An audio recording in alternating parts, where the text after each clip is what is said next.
much. Let's discuss this and more with a key member of the House Intelligence Committee and the ranking member on the new Select Committee on China, Democratic Congressman Raja Krishnamoorthi. Congressman, thanks so much for joining us. First of all, how much weight do you give this new intelligence report from the Department of Energy that COVID most likely resulted from a lab leak?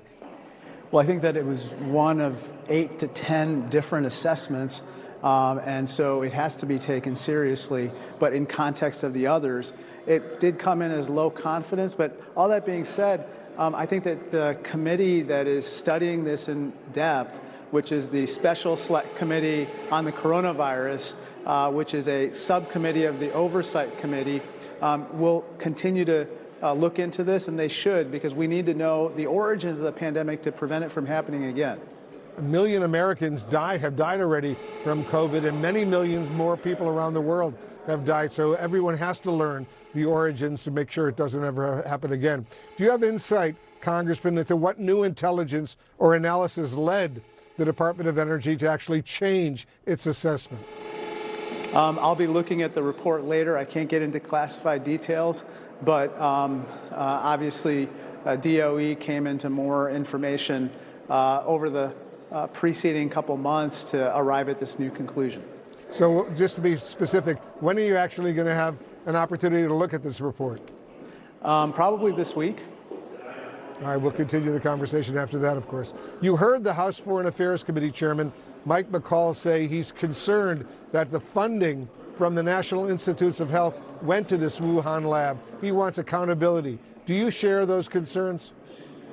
I need to know more about the evidence upon which he's basing that conclusion. But look, I think we have to get to the bottom of exactly what, if this actually happened at the lab, what was going on there. There have been long-time concerns about the way in which these different labs have conducted their operations.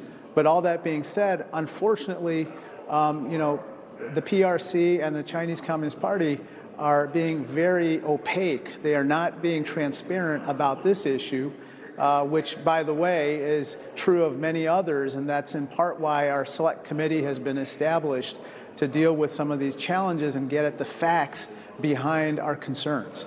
The chair of this new China Select Committee in the House says tomorrow's primetime hearing won't focus on COVID origins. You're the ranking member, so what can we expect tomorrow? Well, the committee is going to focus really on technological, military, and economic security of the United States and the challenges that the Chinese Communist Party have posed in those different fields. Long term, we hope to take next steps to deal with those challenges, hopefully on a bipartisan basis.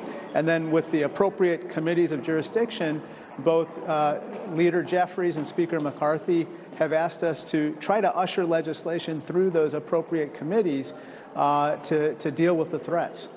The threats are real. Congressman Raja Krishnamoorthi, thank you so much for joining us. Thank you so much.